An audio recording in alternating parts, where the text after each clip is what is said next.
everybody, it's Fantasy Author's Handbook back again. I'm Phil, and this is part 3 of the giant eBay random science fiction, fantasy, horror, etc.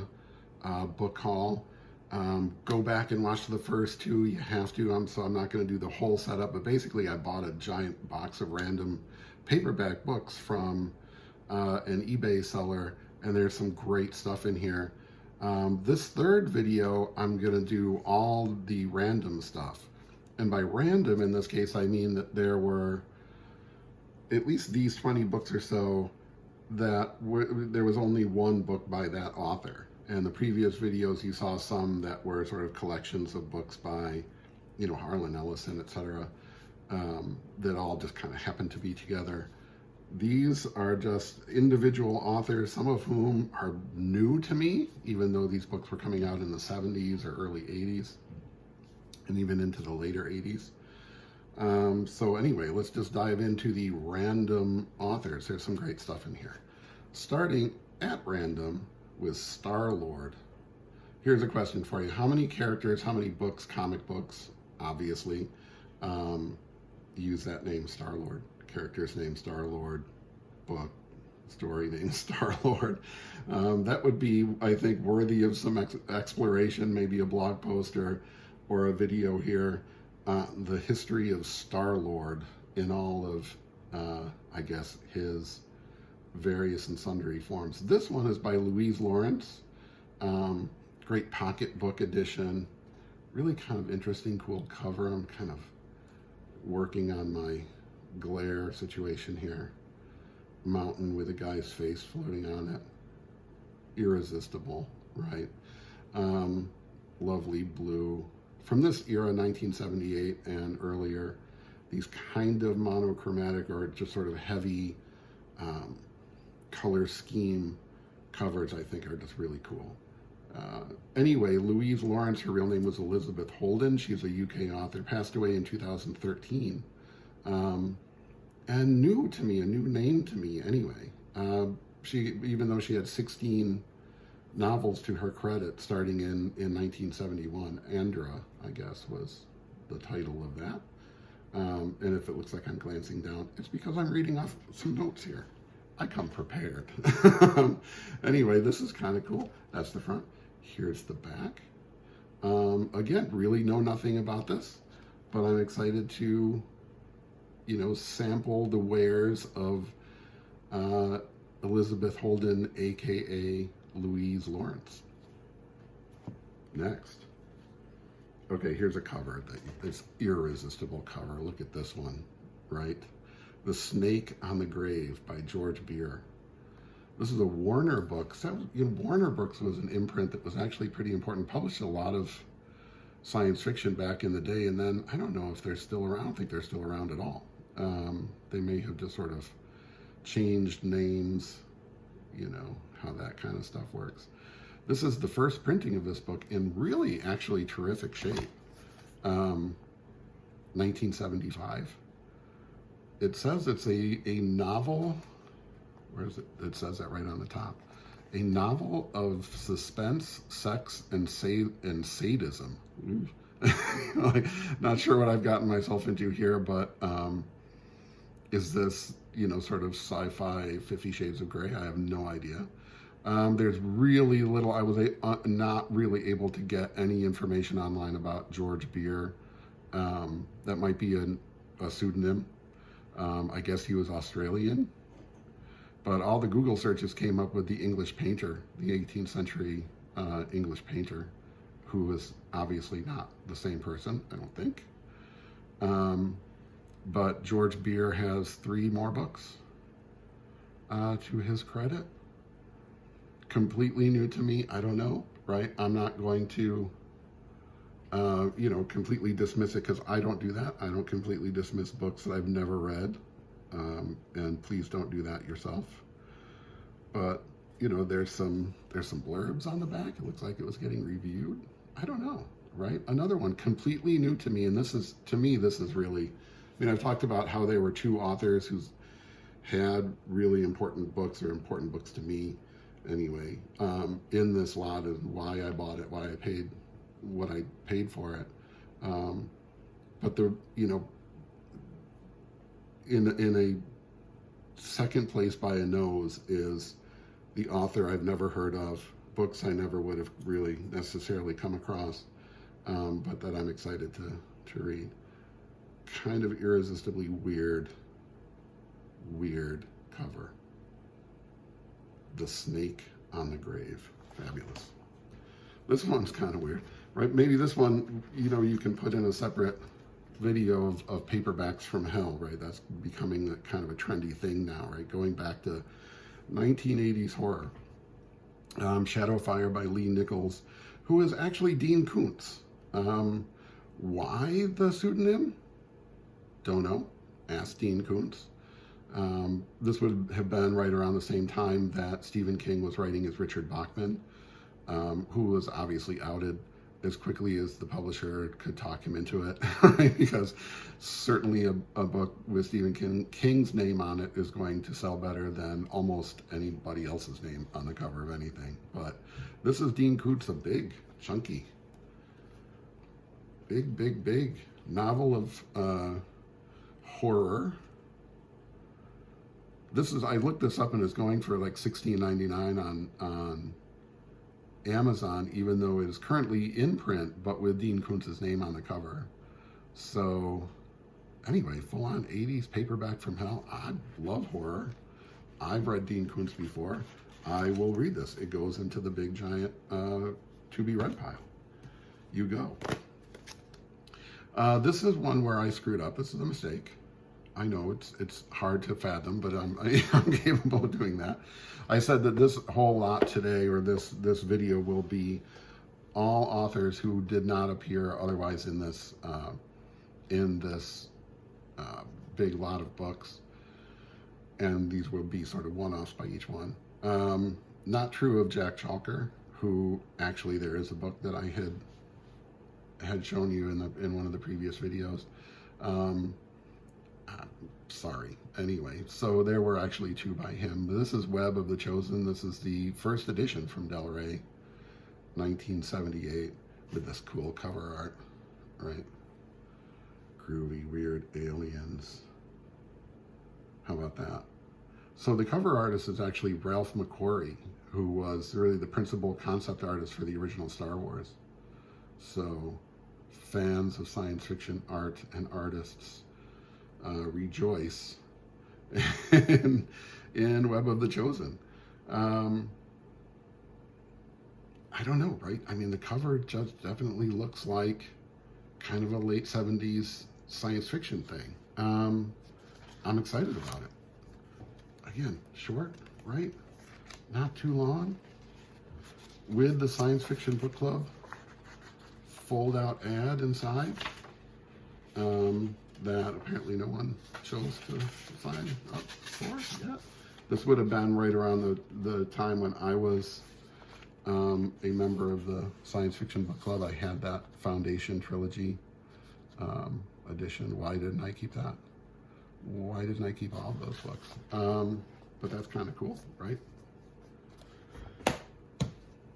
Fantastic. Jack L. Chalker, and why not? Another author who's completely new to me, this is R.M. Maluch. I hope I'm pronouncing that correctly. The R in R.M. is Rebecca. This is the first printing, again, 1981 from Signet. Very blue. Love the blue. Apparently there's a sequel out there, 1982, Wind Child. And I guess she's, I guess, most known for the 6-book series Tour of the Merrimack, which, again, something that has just failed to hit my radar screen. Or I'll blame myself. I failed to find it. But, you know, she's got 5 other novels starting in 1979 with Sovereign, and was, you know, writing right up through 2015. So this will be my introduction to R.M. Maluch. Again, this is the exciting stuff, right? Fantastic. And again, because it's the first book, or there's one book and then a sequel, I can put this in my to-be-read pile, and if I like it, I will track down Wind Child. because that's the kind of guy I am. Let's face it, that's the kind of person we all are, right? If you're even watching a video like this, you're that person too. I know. Right? Very exciting. Very excited about this one. The Best of C.L. Moore. That's Catherine Lucille Moore, born in 1911, died in 1987. This was on my list of books to buy in any case, right? This was on my big Amazon. I have this giant Amazon wish list. And I've been meaning to read C.L. Moore for as long as I can remember. Like, why haven't I? There's no answer to that. But she was a contemporary of Robert E. Howard and one of the great, I haven't read her, but everyone else says so, great sword and sorcery authors. Can I be credited as one of the co-authors or, co-creators of that subgenre of sword and sorcery? Best known as the author of Jewel of Joiry. That was sort of her answer to Conan. This collection, these stories were originally published back in the pulp magazines, mostly Weird Tales and Astounding in the 30s and 40s. But, love this. It's in terrific shape.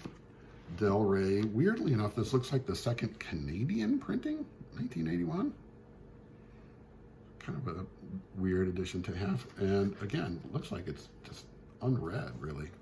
Very excited to have this. Cover art, by the way, by the brothers Hildebrandt. What happened to them? They were just among the greatest. Urshak, they actually wrote and illustrated just one of my favorite fantasy novels of all time. The brothers Hildebrandt, fantastic. Here's another great surprise, and a bigger book too, right?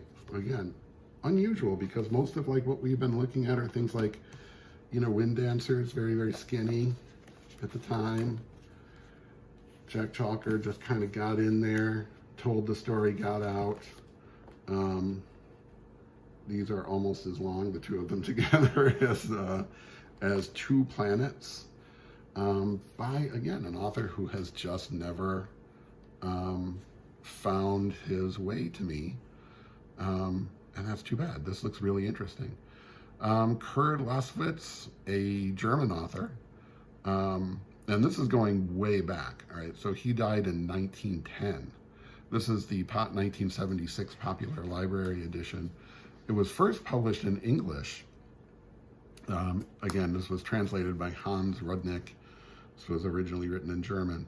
First published in the U.S. by Southern Illinois University Press in 1971. I went to Southern Illinois University in the early 80s, and I didn't even know they had a press. Maybe by the time I showed up there in 1982 and left in 1985, then that had gone by the wayside. But how about that? What synchronicity? And I've been studying Carl Jung this last month, so I'm sensitized to that all of a sudden. I don't believe in it, but I'm sensitized to it.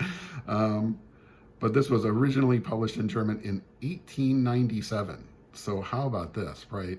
Talk about early science fiction. Early science fiction. This is another one that I feel ashamed that I haven't ever heard of this, let alone read it, since it's been sitting around out there in the world for so long.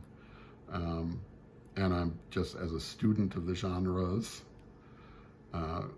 fantasy, science fiction, and horror, how did I not know about this? I should have known about this, right? Kurt Laswitz, 1848 to 1910.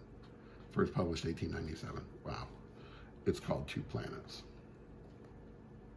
Interesting cover, right? That probably would not have been the cover of this book in 1897. But we progressed, in now where we live now in the mid 1970s. This is the next one. This is an author that everyone's heard of. I've heard of David Eddings. Ballantine, Del Rey. So Del Rey kind of still, sort of starting up as an imprint. 1982, first edition. And again, in really nice shape. Really nice nick, as they would say across the pond. Really good shape. This is book 1 in the Belgariad, which of course I've heard of. It's one of those fantasy series of the early 80s, right? You know, following on the tail of that sort of new burst of popularity of Lord of the Rings, and of course D&D at the time. Fantasy in general all of a sudden became a thing, and everybody kind of dived into it, everybody being authors and publishing houses. Since this is book 1, right, it goes into the giant to be read pile, and it will be read at some point as it comes up. Who knows? Is this a series? Because I do shy away from the really long series. Kind of, you know, like I worry about having to sort of adopt the lifestyle of that series. You can see that it's later because it actually has a barcode, but I don't know, right? It'll go in the TBR. It's book 1. It won't hurt me. I'll read it if I love it as much as I think a lot of people have. This was a very popular series. Who knows, right? I'll track down the rest of them. Why not? Maybe I do adopt the David Eddings Belgariad lifestyle. Probably not. But you know, I keep open to stuff. Moving on. How do we pronounce this? Maleville? Maleville?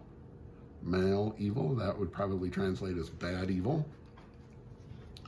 Okay, by Robert Merle. This is again Warner Books. The long lost. Are they lost? I should have Googled that. Warner Books 1975 looks like the first printing too, which is cool. So Robert Merle was the author of Day of the Dolphin. When I was a kid, I saw the movie, and I feel like I read the book too, which would have been, you know, mumble years ago, like 38 years ago. Maybe 40 some years ago. I definitely saw the movie, right? That's Day of the Dolphin is where they train dolphins to deliver bombs. They were going to like deliver a nuclear bomb. I don't know, the bad Russian guys or whatever. This was translated from the French by Derek Coltman in 1973. Just a year after it was first published in France in 72. This is a big chunk of 590 pages of post-nuclear apocalypse story that you may have guessed by the ragtag group of characters standing in front of an A-bomb explosion. This definitely has early 70s written all over it. It won the John W. Campbell Award. How about that? It's probably pretty good. I'm not like the biggest fan of the post-apocalypse thing. It's got to be really special to drag me into that. But the John W. Campbell Award, so is this special enough to drag me in? I don't know. I'm dragged in anyway. I have it. It's in the giant to be read pile. And so it will be read someday. I'm blowing through these really fast. This is good. Some of these videos are too long, huh? Laser books. I think people collect laser books because they're numbered and they think that it's sort of a series, but it's not. It's really, you know, kind of an imprint or sort of sub-imprint. But these are all standalone science fiction novels. Get great Kelly Frias cover art, a major figure in science fiction illustration back in this time period. 1977. Maybe not the greatest example of his work, but still really good. But so this one comes near the end of the laser books, you know, imprint life.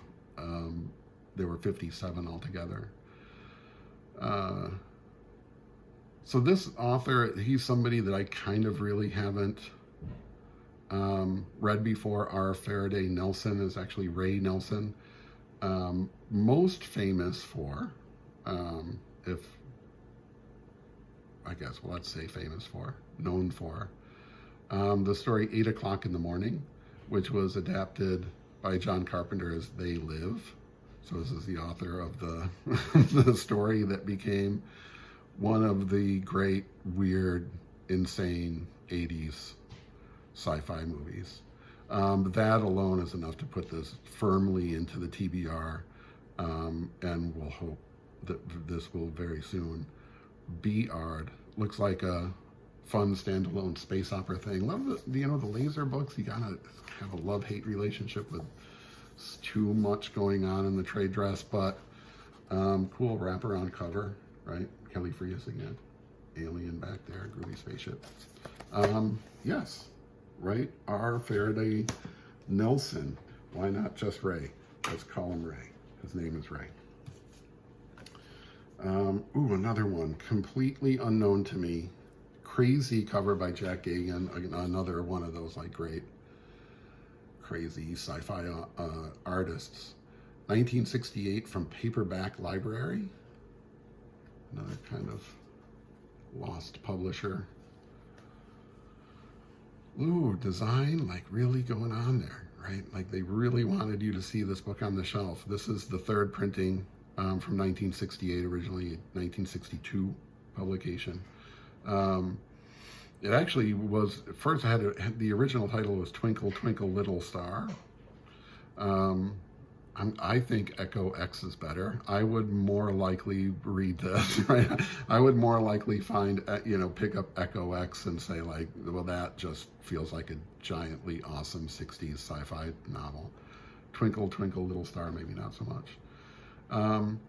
Ben Barsman, a Canadian author who I have never sort of crossed paths with.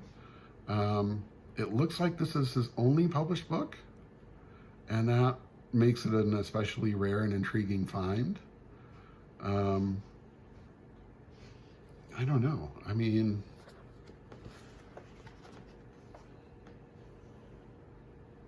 time is being written hastily. It shouldn't be written hastily. I don't suppose anything should, especially this. I don't know, right? I have no idea what this is. It's kind of a time travel thing, I think.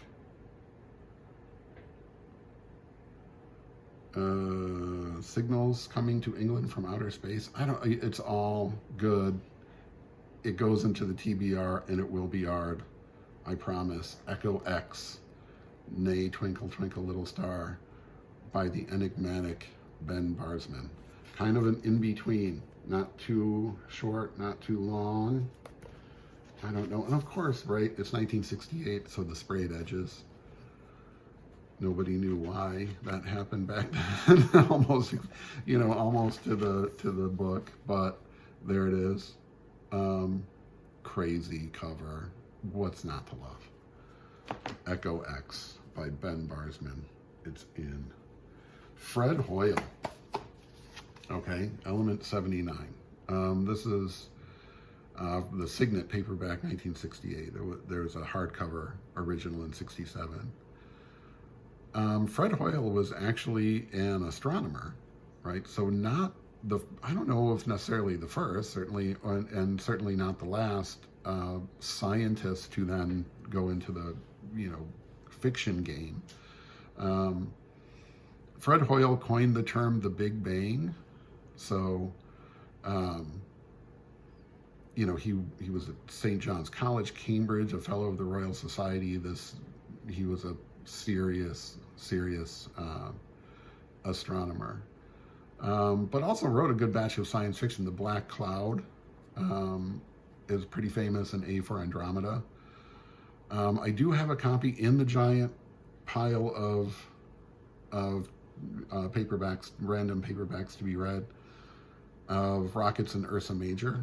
So happy to welcome a second Fred Hoyle to the crowd. Another one, right, that I can't not point out that science fiction used to be short, certainly shorter than it is now, and I think probably more to the point.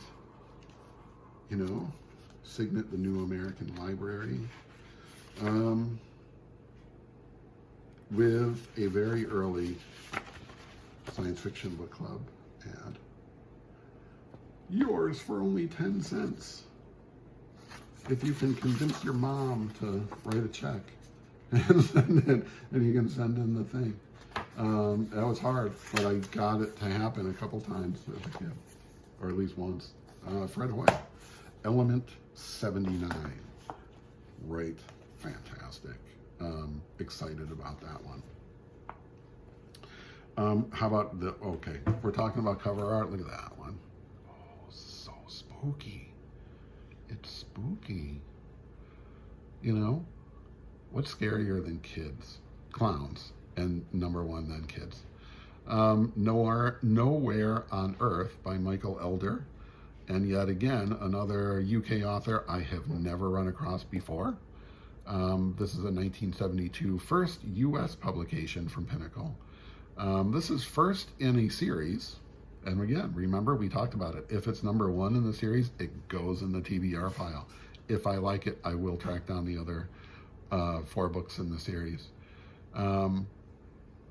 Looks like a far future population explosion thing, right?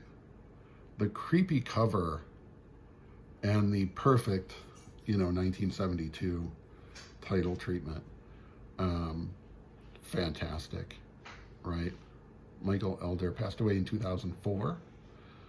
I don't know. Will I read the rest of the Barkley series? Maybe. But ooh, so creepy. It is the future. And it looks like the future is 2178, so that won't be proven wrong for a while still. Do you have to say the year?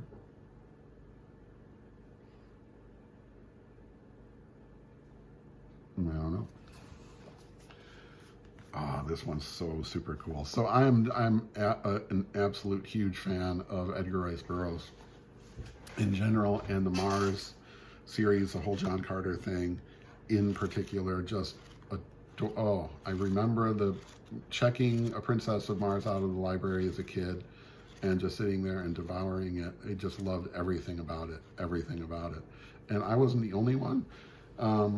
This is Warriors of Mars, clearly a Edgar Rice Burroughs, John Carter pastiche by the enigmatic, mysterious Edward P. Bradbury in this U.S. Lancer edition from 1966. The UK first was in 1965, so right on the heels.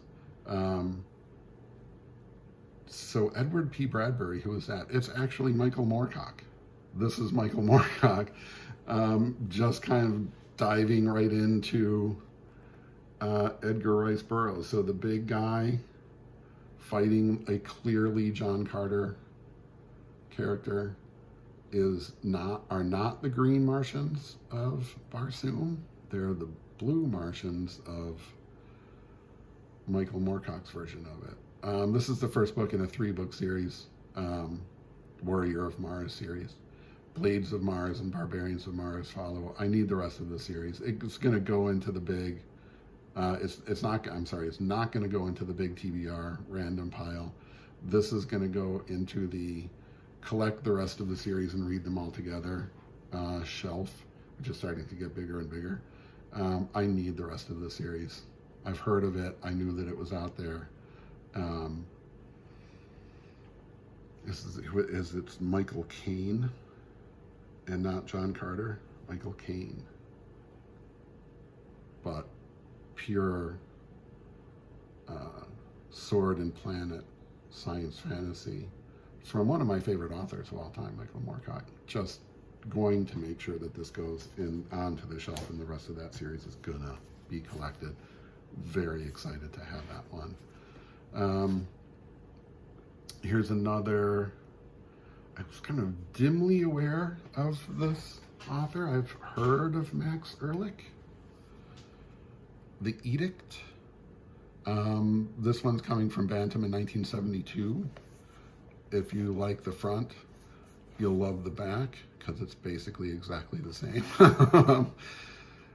He's the author of The Reincarnation of Peter Proud, the 70s horror thing that I remember. I want to say there was a movie There was a movie made of this that's, this is sort of the movie tie-in edition, 1972. ZPG, they changed the movie title to ZPG, which I don't understand exactly, but starring Oliver Reed. I've never seen that movie. Of course, I looked it up, and I can buy it on Prime Video for $12.99, but no thanks. I have the book. I'll read the book. I'm not going to spend $13 for the movie, but who knows? Maybe it'll cycle its way around to one of the streaming services that I've already paid for. I pay for Prime Video, but I'm not going to pay more for a movie. Anyway, overpopulation thing. Apparently there's an edict, the edict, that says no children can be born for 30 years, which doesn't actually, sitting here in 2023, seem like a bad idea. But of course, something must go wrong. Pretty tight little book, not in a really inspiring cover, but into the TBR it goes. Almost there. Let's go back and forth about this title. What do we think of the title, The Stars Are Too High? I mean, they are basically, right? I mean, they're inaccessibly far away. They're too high. Agnew H. Bonson Jr., another artist absolutely never heard of, had to Google. This appears to be the Agnew's only book. It's a bantam giant, although I don't understand what's giant about it. It's actually pretty skinny. Basically the same size as any of the other bantam books. Here's the last book we saw was also a bantam book. And you'll see there that the edict is actually a little bit bigger. So I have no idea what makes it a bantam giant, but here it is. Kind of cool cover art there. Definitely 1960. There was a hardcover from Random House the year before. He died, Agnew H. Bonson Jr., in 1964, which is the year that I was born. So more Jungian synchronicity, and now I have to read this. Also, from the Pentagon to the Kremlin, I mean, I don't know, right? Cold War sci-fi, I guess, right? An aircraft so advanced it might have come from outer space, but 3 determined Americans had built it for world domination. I'm in. I'm in. Who's not in? Don't tell me you're not in on that. So this should have been included in the first video where we talked about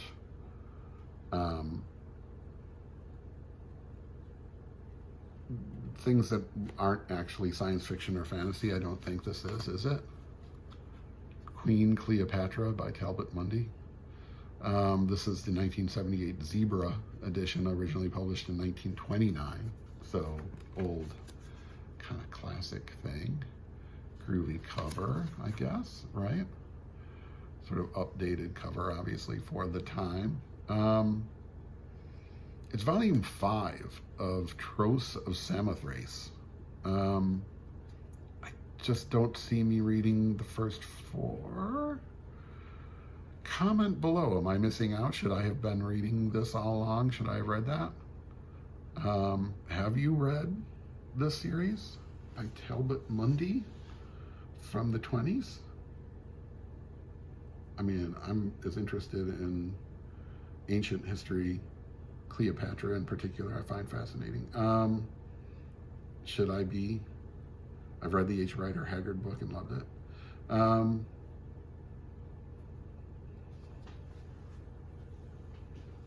It's going over there. Speak now or forever, hold your peace while it goes up on my eBay store. Here's another series book. This is kind of a groovy cover though, right? Kai Lung's Golden Hours by Ernest Brahma. This is the 1972 Valentine. Groovy, again, wrap cover. A wrap cover means that the cover art goes all the way around through the spine and into the back cover. It's a big kind of rectangular painting letterbox painting, I guess you'd call it. And this is the front. Originally published in 1920, so another one. This is the second of 6 in the Kai Lung series that went from 1900 apparently to 1974, which that can't be, so I don't know. It does look interesting. It's got an introduction by Lynn Carter. It's another series I would have to find. Book 1. You tell me, would I be horribly missing out on something if I let this go? Have you read the series, the Kai Lung series? Good, bad, indifferent, right? Are we okay with the way what looks like it might be Chinese culture is treated here? I don't know, right? It is the 20s. I mean, that is what it is, but good. The book itself is super attractive. It definitely says read me. It's not long. I don't know. But it's book 2 of 6.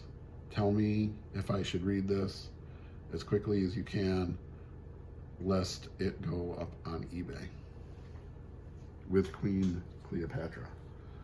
And this one. Oh, 3 Gold Crowns, The Avenger by Kenneth Robeson. This is a 1973 reprint. This was from Warner Books. This was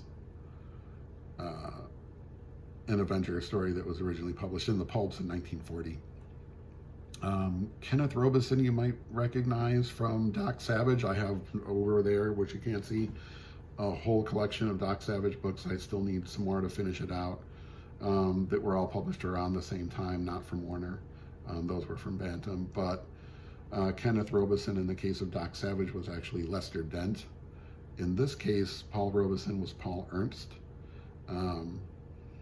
There were a few other authors who wrote 1 or 2 of the Doc Savage stories, but Lester Dent wrote really the vast majority of them, also under the name Kenneth Robeson. This is something that definitely happens now still. Happened a lot during the pulp era. I was one of the T.H. Lanes in the Dungeons and Dragons series. So it's a thing that happens, right? A house name. The Doc Savage books are just, for me, this kind of, not even a guilty pleasure, but I guess you could call it that. Kind of a part of genre history that I'm just really fascinated by. And I'm sure that The Avenger was just as good, if not better. Looks pretty cool, right? Love the cover. Love the red. Love the scary looking bad guy. I don't know. But look, I think I'm already collecting Doc Savage. I can't do it. I can't do a full second Kenneth Robeson, manly white guy adventure thing. I don't know. You tell me down here. Vote for Doc Savage versus The Avenger. It's too late. I'm already well invested in Doc Savage. I don't think I can do another one, but just like the previous couple books, stop me before it goes up on eBay if you really think that it would be worth it for me to at least find Avenger #1. But this is, I wouldn't just buy Avenger #1. I would buy Avenger #1 through 13. Stop me before I collect again, or this goes up on eBay. That was cool though. You buy a random box of books, you get random books. So the first Gen Con that I ever went to, it was at the University of Wisconsin Parkside in August of 1981, and I saw on the program that Boris Vallejo, the artist, was there, and I was like, oh, we gotta go to this. I told my friends I had gone up to Wisconsin with, we gotta go, we gotta do this, and I was just like starstruck. It was like the first time I had met or been in a seminar with kind of one of these names that I kept hearing, and saw his work all over the place. I mean, this by 1981 Boris was everywhere. So cool to see this original Boris Vallejo cover on A Place Beyond Man, A Place Beyond Man by Carrie Nieper, another author never heard of by me, but that's not a bad thing. Nobody's read every book. Nobody knows every author. And if you're pretending that you do, just stop that. You have not. This is a Dell paperback, 1975. The kind of weird pink is weird. I can't say I love the pink. Ooh, oh, I'm breaking it even by opening it up. I need to glue this. This is fixable, and I will fix it no matter what. This is going to be fixed. I promise this will be glued and held together in a tight bag until it's settled and good. I don't know, right? Never heard of Carrie Nieper, who's actually Carolyn Nieper. This is another series book, but it's the first book in the archives of Varrock, V-A-R-O-K. So after it gets repaired, oh God, I feel like I broke it just by opening it. That's not good, is it? No. But it's fixable. That's 100% fixable, and I will 100% fix it. Into the giant TBR stack it goes. And you know the drill. Don't look for it on eBay anytime soon. All right, so this is the last book in this batch, the third of 4 for this giant thing. And you know, when I thought about when I was going through these, I kind of go through them, I kind of Google the books, and I write down little notes, reason again that I've been sort of glancing down through the whole thing. And I was all ready to just make fun of this next book. Like, I had a whole like routine that I, originally popped in my head. And then as I spent a couple days, thinking about that, I don't do that. I don't make fun of books. I don't make fun of books I've never read. This is my thing, right? That I'm book positive. I'm just always need to be book positive because books are great. And I don't love every book, and nobody has to love every book. But I respect the work. The author went through, the publisher went through, the editors went through, cover artists and designers, and everybody put something into this thing, and it's not for me to just find it in a random box of books and then make fun of it. So I'm not going to do that. Still, there's a sticker on this book which I hate. This one just very simple says half price, which means the last time this book sold it was for 37.5 cents. If it sold at all. It is from 1969. It appears to be the first printing. It wouldn't surprise me if it was the only printing. Behold the glory of Sex Max.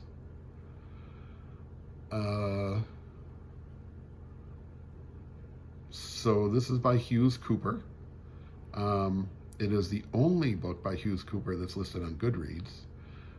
Does that make him the Harper Lee of softcore sci-fi porn? I don't know, because here's the thing. Like I said, I'm not the guy that makes fun of books. And I was all ready to, kind of give everybody crap about the fact that on the cover it's compared to Brave New World in 1984. That's putting a book called Sex Max in pretty difficult company. And again, I was all ready to make fun of it as just this exploitation book, this kind of goofy porn thing, right? Who's George, or Hughes Cooper? His real name is George Hughes Cooper. He also wrote a couple of books as George Leonard.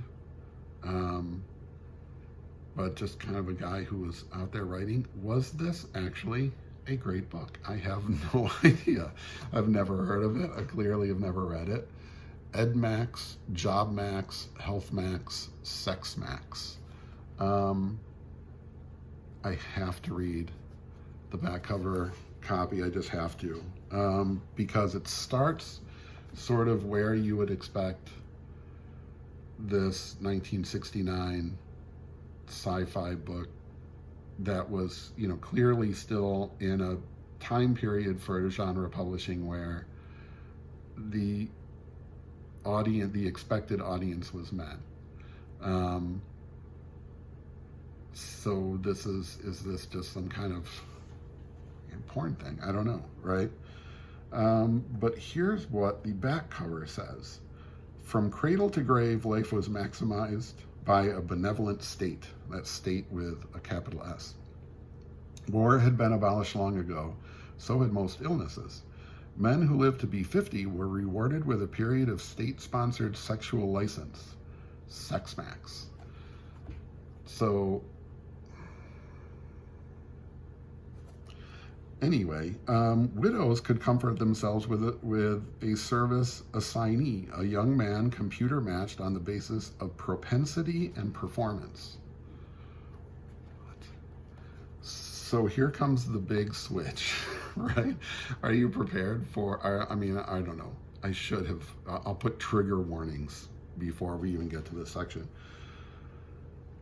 It goes on to the second paragraph. It was a foolproof system as long as one didn't make a fool of oneself and fall in love. 40-ish Emma Beasley did just that. Fell in love with her 19-year-old sex max partner, James. What? So we're flipping this, aren't we? Right? We're starting with male softcore porn fantasy thing to gender swap. The computer wasn't prepared for this. You know, are they ever? I mean, is ChatGPT prepared for that kind of porn audience flip? Maybe. Somebody would have to copy Sex Max by Hughes Cooper into it. Please don't. Don't copy any books into that, actually. The computer wasn't prepared for this, nor was it prepared for young Josie, who decided she wanted James for herself, and to hell with Sex Max.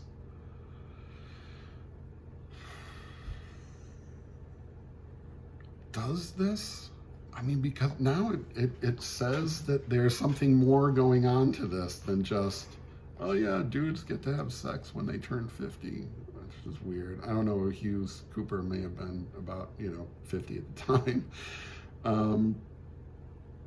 Is this the lost classic? Does this actually compare to Brave New World in 1984? Wouldn't that be amazing if that were true? And I just stumbled upon this in this giant box that maybe somebody, I mean, look at how just that basic that sticker is even. I don't know. I mean, this just, to me, this was one of the big surprises of this box, because this is just, is it just exactly what it seems like it is? And probably is, which is fine. Or is this some amazing lost classic that the world will now have to get out into the world, and go out and find? And I don't know. I don't know. And so that's why I can't just dismiss it as what it appears to be and, do some kind of gag reel about it. I don't know. I don't know. I don't know. And I love that. I love not knowing. This goes into the TBR pile. I don't know. I just don't know. So that's it for this one. That's number 3 of 4. One more video to go, lots more books, and the reel of the second of the 2 authors that made me buy this $240 giant box of 90-something books. This was a fun one. There was some weird, unusual stuff, some great cover art, some authors I've never heard of. Join me for number 4, and more to come from Fantasy Author's Handbook. Thanks. Oh, and the whole YouTube thing, right? Like, subscribe, it's free, comment, especially on some of these series. Any of the books that you have read and think, Phil, don't. Or, move this one up on your TBR stack. This is a must read. I want to know. Let's have a conversation about books. I love conversations about books. All right, see you next time for the end of the giant eBay book haul.